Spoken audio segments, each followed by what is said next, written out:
கிறிஸ்துவுக்குள் பிரியமானவர்களே, ஆண்டவராய் இயேசு கிறிஸ்து நாமத்தினாலே உங்கள் அனைவருக்கும் எங்கள் அன்பான வாழ்த்துக்களை தெரியப்படுத்துகிறோம்.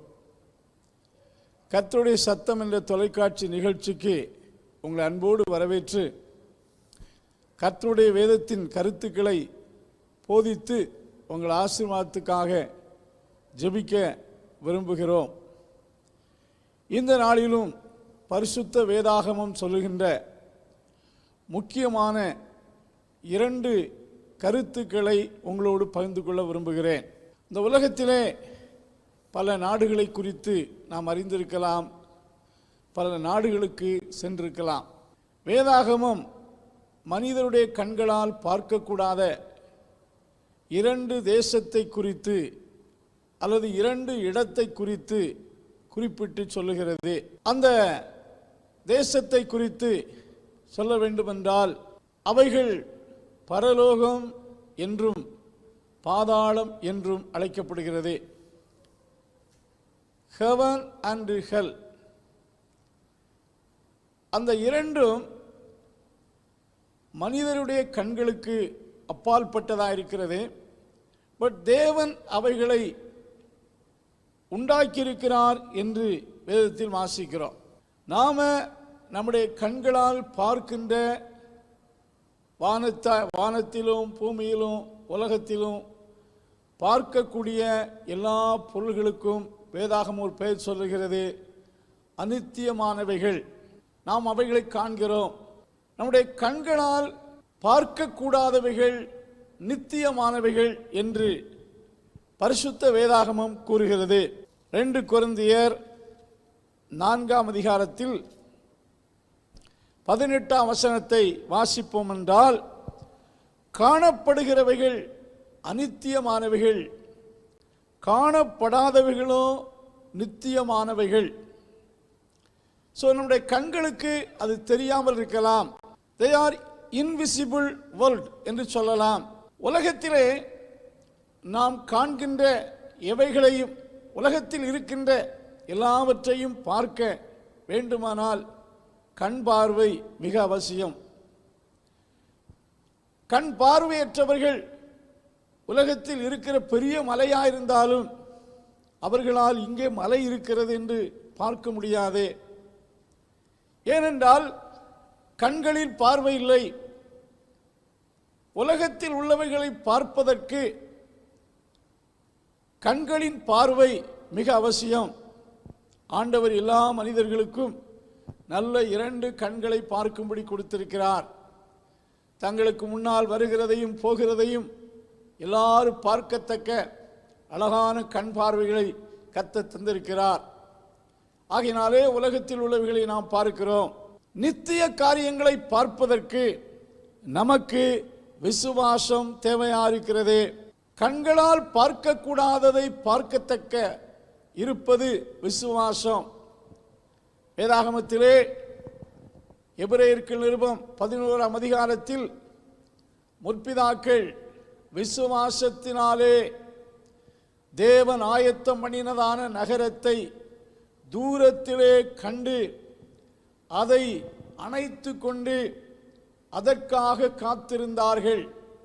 தூரத்தில் என்றால் எவ்வளவு தூரத்தில்? பூமியில் இருந்த அவர்கள் தேவன் உண்டாக்கின அஸ்திவாரமுள்ள நகரத்தை தூரத்திலே கண்டார்கள் என்றால் அவர்கள் சொந்த கண்களால் அல்ல. விசுவாசத்தின் பட்டியல் அங்கே எழுதப்பட்ட இடத்தில் தான் அங்கே சொல்லப்பட்டிருக்கிறது. த்ரூ ஃபெய்த் பார்க்கக்கூடாதவைகளை பார்த்தார்கள். தேவன் உண்டாக்கின நித்திய ராஜ்யத்தை அவர்கள் கண்களால், விசுவாச கண்களால் பார்த்தார்கள். உலகத்தில் இருக்கிறவர்களை பார்க்க மனிதர்களுக்கு கண் பார்வை அவசியம்.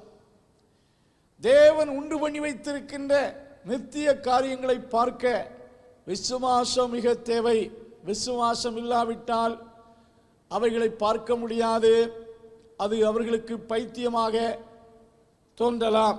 ஹெல் and heaven are 2 invisible world. அது கண்களுக்கு அப்பாற்பட்டது. தேவன் அதை உண்டு பண்ணி வைத்திருக்கிறார். பரிசுத்த வேதாகமம் இந்த இரண்டு நகரத்தை குறித்தும் இந்த இரண்டு தேசத்தை குறித்தும் மிக தெளிவாக போதிக்கிறது. அது பரிசுத்த வேதாகமத்திலே கர்த்தர் அதை குறித்து நன்கு வெளிப்படுத்தியிருக்கிறார். ஆண்டவராய் இயேசு கிறிஸ்து பரத்திலிருந்து வந்தவர். அவர் பரலோகத்தை குறித்தும் நரகத்தை குறித்தும் மக்களுக்கு அதிகமாய் எடுத்துரைத்தார் என்று சொல்லப்பட்டிருக்கிறது. மத்தேயு சுவிசேஷத்திலே சுமார் 12 தடவைக்கு மேலாக நரகம் எப்படிப்பட்ட இடம், நரகத்தின் தோற்றம் என்ன என்று இயேசு கிறிஸ்து குறிப்பிட்டு போதித்திருப்பதை பார்க்கிறோம்.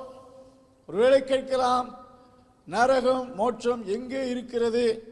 அன்பானவர்களே, தேவன் உண்டாக்கி வைத்திருக்கிற எல்லா மனுஷனுக்கு தெரியாது. மனிதனுடைய அறிவினாலும் விஞ்ஞானத்தினாலும் தேவன் படைத்தவைகளில் ஒரு சிறு பகுதியைத்தான் மக்கள் கண்டுபிடித்திருக்கிறார்கள். தேவன் படைத்தவைகளை மக்கள் ஆராய்ந்து கண்டுபிடிக்க முயலுகிறார்கள். வெளிப்படுத்தப்பட்டவைகள் மனிதனுக்குரியவைகள், வெளிப்படுத்தப்படாத அநேக காரியங்கள் மனித கண்களுக்கு அப்பால் இருக்கிறது.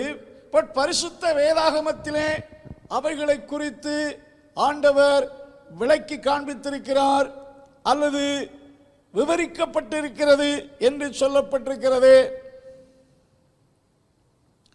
நரகம் எங்கே இருக்கிறது? இந்த கேள்வி அனைவரும் கேட்கலாம். நரகத்துக்கு போயிட்டு யாருமே வெளியே வந்தது கிடையாது.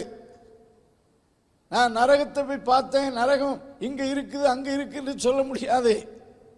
நரகம் உண்டாக்கப்பட்டிருக்கிறது. நரகத்தை ஆண்டவர் உண்டாக்கியிருக்கிறார். நரகம் எப்படிப்பட்ட இடம் என்பதை இயேசு குறிப்பிட்டு காண்பிருக்கிறார்.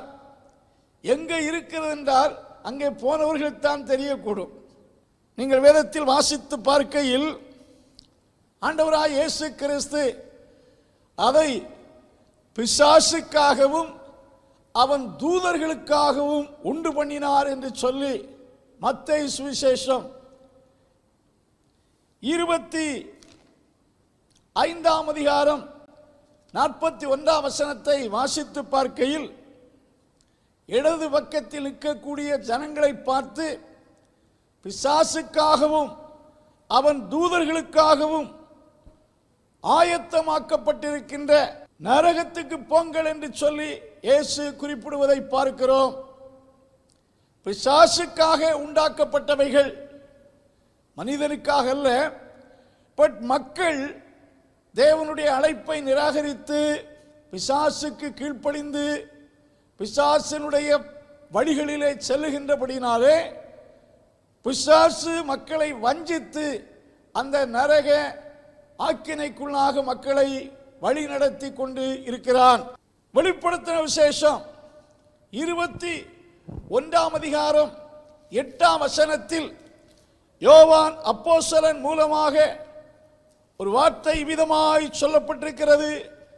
பயப்படுகிறவர்களும் அவிசுவாசிகளும் அருவருப்பானவர்களும் கொலை பாதகரும் விக்கிரக ஆராதனைக்காரரும் பொய்யர் அனைவரும் 2ஆம் மரணமாகிய அக்கினியும் கந்தகமும் எரிகிற கடலிலே பங்கடைவார்கள் என்றார். இங்கே இந்த வார்த்தை யோவானுக்கு தேவதூதனால் கொடுக்கப்பட்ட வார்த்தை. தேவனிடத்திலிருந்து வந்த வார்த்தையை அவர் எழுதியிருக்கிறார். அக்கினியும் கந்தகமும் எரிகிற கடல் என்று பரிசுத்த வேதாகமம் குறிப்பிடுகிறது. Hell is a place of torment. அது கொடிய வேதனைக்குரிய இடம்.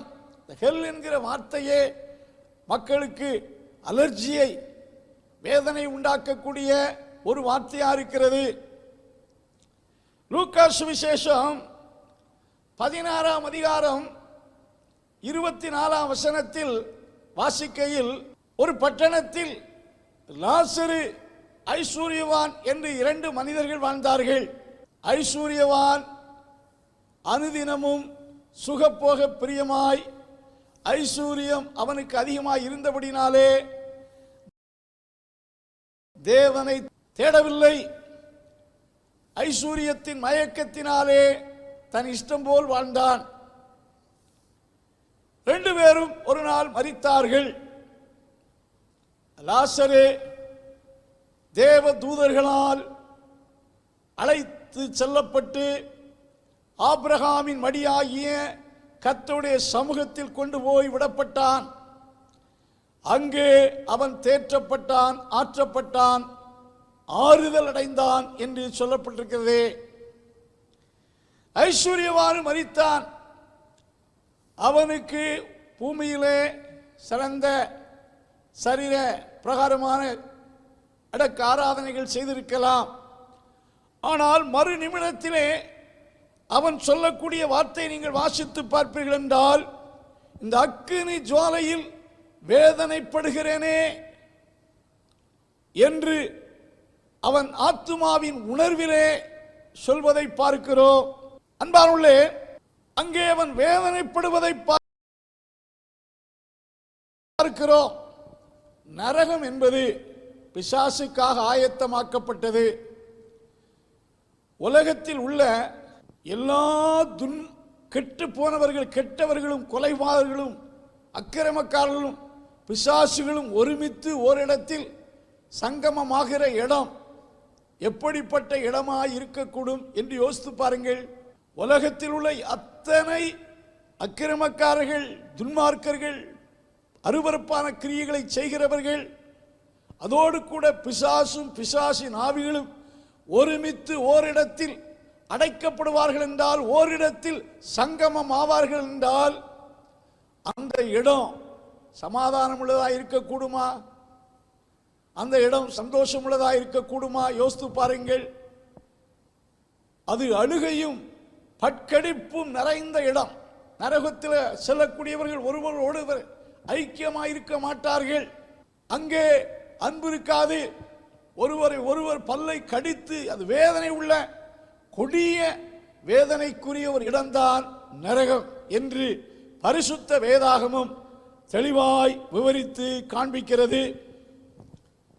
சங்கீதம் 9ஆம் அதிகாரம் 17ஆம் வசனத்தை வாசித்து பார்ப்பீர்கள் என்றால், துன்மார்க்கரும் தேவனை மறக்கிற எல்லா ஜாதிகளும் நரகத்தில் தள்ளப்படுவார்கள் என்று பரிசுத்த வேத வார்த்தையில் எழுதப்பட்டிருக்கிறது. துன்மார்க்கர், விக்கட் பீப்புள், துன்மார்க்கரும் தேவனை மறக்கிற எல்லா ஜாதிகளும் நரகத்தில் தள்ளப்படுவார்கள் என்று சொல்லப்பட்டிருக்கிறது. தேவனை மறக்கிறவர்கள் தள்ளப்படுவார்கள் என்று சொல்லப்பட்டிருக்கு. நமது ஆண்டவராய் இயேசு கிறிஸ்து இவ்விதமாக ஒரு வார்த்தை சொன்னார். 2 கையுடையவனாய் அல்லது 2 காலுடையவனாய் நித்திய அக்கினிக்குள்ளே தள்ளப்படுவதை பார்க்கிலும், சப்பானியாய் அல்லது ஊனனாய் நித்திய ராஜ்யத்துக்குள் பிரவேசிப்பது அவனுக்கு நல்லது என்று குறிப்பிட்டார்.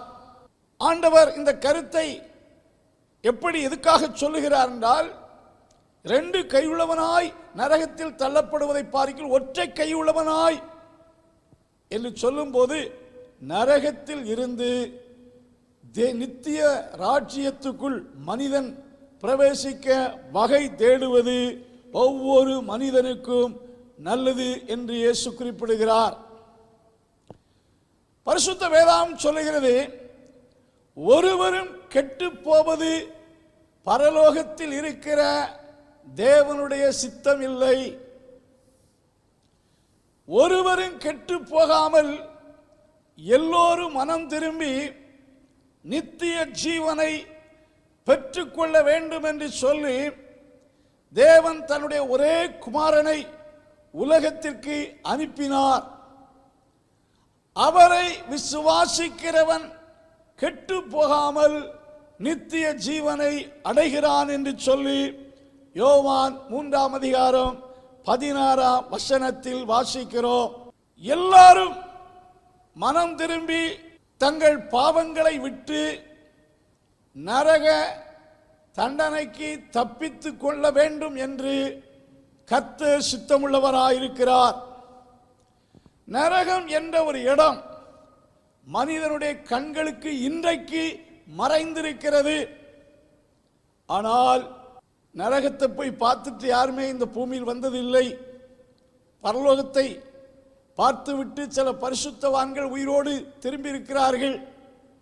நரகத்துக்கு போன மக்கள் அங்கிருந்து இப்படி வேதனை உள்ள இடத்தில் நான் போய்விட்டேன் என்று மரித்த மனிதர் மீண்டும் இந்த பூமிக்கு வருவதற்கு ஆண்டவர் யாருக்குமே அனுமதி கொடுப்பதில்லை. ஒரே தரம் மரிப்பதும் பின்பு நியாய தீர்ப்படைவதும் எல்லா மனிதருக்கும் நியமிக்கப்பட்டிருக்கிறது என்று பரிசுத்த வேதம் கூறுகிறது. ஐஸ்வர்யவான் நரகத்தை நம்பாதவன், பரலோகத்தை நம்பாதவன்.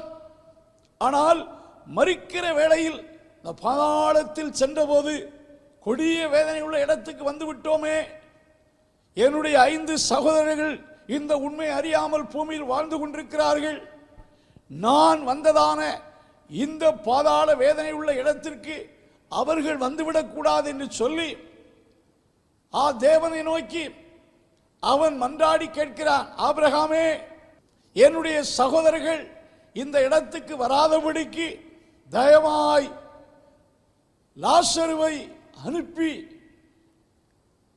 அவர்களுக்கு இந்த இடத்தை குறித்து சொல்லும்படி, எச்சரிக்கும்படி, அவர்கள் இந்த வேதனை உள்ள இடத்துக்கு வந்துவிடக்கூடாது என்று சொல்லி அறிவுறுத்தும்படி லாசருவை அனுப்ப வேண்டும் என்று அவன் மன்றாடுவதாக பார்க்கிறோம். அப்பொழுது அவனுக்கு சொல்லப்பட்ட வார்த்தை என்ன? பூமியிலே தீர்க்கதரிசிகளும் மோசேக்களும் இருக்கிறார்கள், அவர்கள் மோட்சத்தை குறித்தும் நரகத்தை குறித்தும் மக்களுக்கு பிரசங்கம் செய்கிறார்கள்.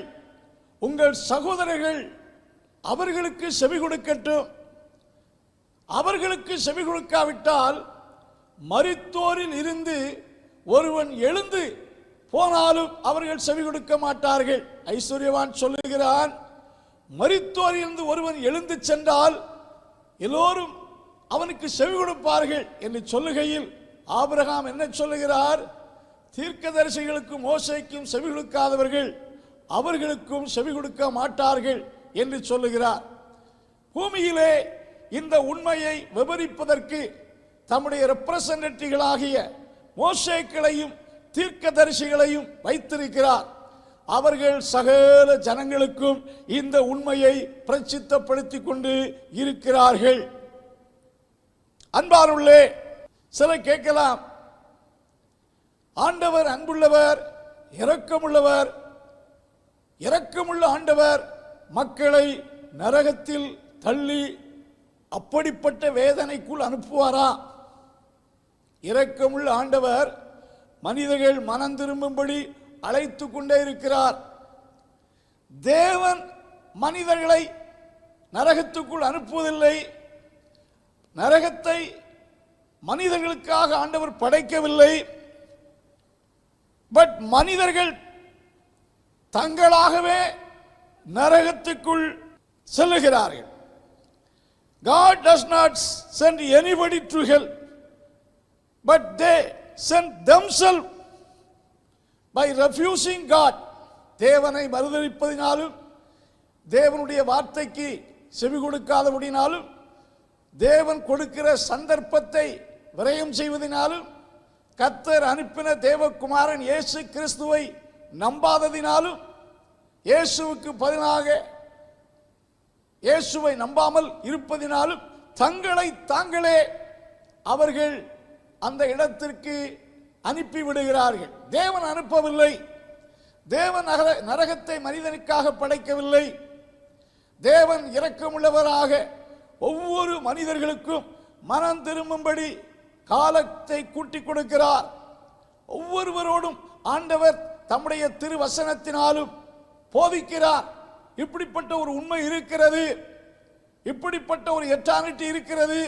ஆகையால் நீங்கள் மனம் திரும்புங்கள் என்ற செய்தியை மக்களுக்கு கொடுத்து கொண்டே இருக்கிறார். அவர் இரக்கமுள்ளவராக இருக்கிறபடியால் செய்து கொண்டே இருக்கிறார். ஆனால் செவி கொடுக்காத மக்கள் தங்களை தாங்களே அந்த இடத்திற்கு தங்களை தாங்களே அனுப்புகிறார்கள். கர்த்தர் அனுப்பவில்லை. கர்த்தர் அன்புள்ளவராயிருக்கிறார். கர்த்தர் மனிதனுக்காக அதை படைக்கவில்லை. தேவன் மக்கள் மீட்கப்படுவதற்காக குமாரனாய் இயேசு அனுப்பியிருக்கிறார். நற்செய்தி பாகுபாடற்ற நிலையில் ஒவ்வொருவருக்கும் பிரசங்கிக்கப்பட்டு கொண்டே வருகிறது. மனம் திரும்புங்கள் என்ற செய்தியை கர்த்தர் உலகமெங்கும் பிரசித்தப்படுத்திக் கொண்டே இருக்கிறார். இன்றைக்கு இந்த நாளிலும் இந்த செய்தியின் மூலமாக கேட்கிற உங்களோடும் பேசுகிறார். நீங்கள் கர்த்தரை விசுவாசியுங்கள், பாவங்களை அறிக்கை செய்து விட்டுவிட்டு இயேசு கிறிஸ்துவிடத்தில் வாருங்கள். நித்திய ராஜ்யமாய பரலோக ராஜ்யத்திற்குள் பிரவேசிக்க ஆயத்தப்படுங்கள். நரகம் என்பது is eternal country, is eternal place. அங்க போயாச்சுன்னா திரும்பி வர முடியாது. யுகா யுகமாய் காலா காலமாய் நித்தியமாய் அந்த நரகத்தில் வேதனைப்படக்கூடிய கொடிய வேதனை ஸ்தலம்தான் நரகம் என்று பரிசுத்த வேதாகமம் விவரித்து சொல்லுகிறது. அக்கினியும் கந்தகமும் தொடர்ந்து எரியுமா? அணையாத அக்கினி. பூமியில் உள்ள அக்கினியை தண்ணீரினால் அணைக்கலாம், ஆனால் அது அவியாத அக்கினி. அப்படிப்பட்ட கொடிய வேதனை உள்ள இடம். அதற்கு தப்புவதற்கு ஆண்டவர் இன்றைக்கு நமக்கு வாய்ப்பை தருகிறார், நம்மை அழைக்கிறார். என்னிடத்தில் திரும்பி வாருங்கள் என்று கர்த்தர் கூறுகிறார். இரண்டாவது, அவர் ஆயத்தம் பண்ணியிருக்கிற செகண்ட் பிளேஸ் என்னவென்று சொன்னால் ஹெவன். தேவன் தம்மை நேசிக்கிறவர்களுக்காக, தேவன் எல்லோரையும் நேசிக்கிறார். தேவனிடத்தில் பட்சபாதம் இல்லை. தேவன் எல்லாரையும் நேசிக்கிறார். அவரை விரோதிக்கிறவர்களை நேசிக்கிறார். பட் பரலோகம் என்பதுதான் தேவனுடைய ராஜ்யம். அவருடைய லிட்டரலாக அவர் வாசம் செய்யக்கூடிய இடம். அதுவும் மனித அறிவுக்கு அப்பாற்பட்டது. மனித அறிவினாலே, விஞ்ஞானத்தினாலே அந்த இடத்தை கண்டுபிடிக்க முடியாது. அது தேவனால் ஆயத்தமாக்கப்பட்ட இடம். அன்பார்களே, அது மனித கண்களுக்கு மறைக்கப்பட்டிருக்கலாம். அப்போஸ்தலனாகிய பவுல் 1 கொரிந்தியர் 2ஆம் அதிகாரம் 9ஆம் வசனத்திலே இவ்விதமாக ஒரு கருத்தை கூறுகிறார். தேவன் தம்மிடத்தில் அன்பு கூறுகிறவர்களுக்கு ஆயத்தம் பண்ணினதை கண் காணவில்லை, காதுகள் கேட்கவில்லை, மனுஷனுடைய இருதயத்தில் அது தோன்றவில்லை. ஆனால் பரிசுத்த ஆவியினாலே தேவன் நமக்கோ அதை வெளிப்படுத்தினார். தம்மிடத்தில் அன்பு கூறுவர்களுக்கு ஆயத்தம் பண்ணினது அதுதான் ஹெவன், பரலோகம். ஆயத்தம் செய்திருக்கிறார். தேவன் ஆயத்தம் பண்ணின ஸ்தலம் மனித கண்களுக்கு தெரியாது, மனிதனுடைய காதுகளில் அதை கேட்கவில்லை, மனுஷனுடைய இருதயத்தில் அது தோன்றவில்லை. பட் தேவன் அதை உண்டாக்கி இருக்கிறார். யோவான் சுவிசேஷம் 14ஆம் அதிகாரம் 1ஆம் வசனத்திலே நமது ஆண்டவராய் இயேசு கிறிஸ்து இவ்விதமாய் சொன்னார், உங்கள் இருதயம் கலங்காமல் இருப்பதாக. என் பிதாவின் வீட்டில் அநேக வாசஸ்தலங்கள் உண்டு.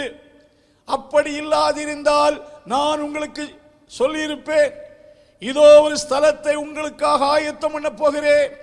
நான் இந்த ஸ்தலத்தை ஆயத்தம் பண்ணின பின்பு நான் எங்கே இருக்கிறேனோ அங்கே நீங்களும் என்னோடு கூட இருக்கும்படி திரும்ப வந்து உங்களை சேர்த்து கொள்வேன் என்று இயேசு வாக்கு பண்ணினார்.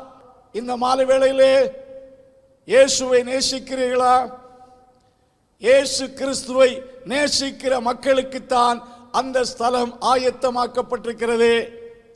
பரலோக ராஜ்யத்தின் சிறப்பு தன்மைகளை நீங்கள் பார்ப்பீர்கள் என்றால் முழு வேதாகமத்தில் ஆங்காங்கே சொல்லப்பட்டிருக்கிறது. அங்கே சமாதானம், சந்தோஷம், மகிழ்ச்சி, பேரின்பம் உண்டு. அங்கே கண்ணீர் இல்லை, கவலை இல்லை. அது பிதாவின் வீடு. அங்கே நீதி, சமாதானம் நிறைந்த இடம். அன்பானுள்ளே, அதனை குறித்த சிறப்புகள் அற்புதமானது. பரிசுத்த வேதாகம் அதை தெளிவாய் காண்பிக்கிறது. Is a golden kingdom. அற்புதமான ஒரு மகிழ்ச்சியான இடம். கிறிஸ்து அங்கே இருக்கிறார். தேவதூதர்கள் அவரை சேவிக்கிறார்கள். மரித்த பரிசுத்தவான்கள் அங்கே இருக்கிறார்கள். கர்த்தரால் பாவம் மன்னிக்கப்பட்ட கோடி கோடி பரிசுத்தவான்கள் அங்கே போகிறார்கள். பரிசுத்தவான்களுடைய சங்கமம், அங்கே ஆடல் பாடல் சந்தோஷம் மகிழ்ச்சி உண்டு. அப்படிப்பட்ட இடத்துக்கு நீங்கள் போக வேண்டும் என்றால் இன்றைக்கு மனம் திரும்ப வேண்டும். ஒருவன் மறுபடியும் பிறவாவிட்டால் தேவனுடைய ராஜ்யத்தை காண மாட்டான். ஜலத்தினாலும் ஆவியினாலும் பிறவாவிட்டால் தேவனுடைய ராஜ்யத்துக்குள் பிரவேசிக்க மாட்டான் என்று மெய்யாகவே மெய்யாகவே உங்களுக்கு நான் சொல்லுகிறேன். மறுபடியும் பிறத்தல் என்றால் என்ன? உண்மையான ஒரு மனமாற்றம். born again என்பது கிறிஸ்துவால் மனிதனுடைய வாழ்க்கையில் உண்டாகக்கூடிய மாற்றம், ஒரு டிரான்ஸ்ஃபார்மேஷன் இன் லைஃப். இயேசு மனிதனுடைய வாழ்க்கையை மாற்றுகிறார். இயேசு மனிதனுடைய பாவத்தை மன்னிக்கிறார். இயேசு மனிதனுடைய பாவத்தை விடுவிக்கிறார். இப்படி கிறிஸ்துவுக்குள்ளாய் மறுபடியும் பிறந்த மனிதர்கள் தான் அங்கே போக முடியும். அவர்களால் தான் பார்க்க முடியும். உலகத்திலே கர்த்தரை அறியாமல் துன்மார்க்கமாய் வாழ்கின்ற மக்கள் அதை பார்க்க முடியாது. பார்க்கத்தக்க விசுவாசம் அவர்களுக்கு இல்லை. கண்ணில்லாதவர்கள் உலகத்தில் உள்ள கட்டடத்தை பார்க்க முடியாதது போல மறுபடியும் பிறக்காத மக்களுடைய மனக்கண்கள் குருடாக்கப்பட்டிருக்கிறபடியாலே தேவன் வைத்திருக்கிறவைகளை, தேவன் ஆயத்தமாக்கி வைத்திருக்கிறவர்களை அவர்களால் பார்க்க முடியாது. வெளிப்படுத்தின விசேஷம் 22ஆம் அதிகாரம் 14ஆம் வசனத்திலே கர்த்தருடைய கற்பனையின்படி கை கொள்ளுகிறவர்கள், சத்தியத்தை கை கொண்டு வருகிற நீதி உள்ள ஜாதி அந்த ராஜ்யத்துக்குள்ளே பிரவேசிப்பார்கள் என்று சொல்லப்பட்டிருக்கிறது. மறுபடியும் பிறக்கிற நாளிலே நீங்கள் உங்கள் பெயர் அங்கே ரிஜிஸ்டர் செய்யப்படுகிறது. ஆகையால் உங்களுக்கு கிடைத்த இந்த நாளிலே இயேசுவை தேடுங்கள். இயேசுவே இரட்சகரும் ஆண்டவருமாயிருக்கிறார். அவரை நேசியுங்கள், அவரை விசுவாசியுங்கள், அவருடைய வார்த்தைக்கு கீழ்ப்படியுங்கள். அவரால் உண்டாக்கப்பட்டிருக்கின்ற நித்திய ராஜ்யமாகிய தேவனுடைய ராஜ்யத்தில் பிரவேசிக்க ஆயத்தப்படுங்கள். கர்த்தர் உங்களை ஆசீர்வதிப்பாராக.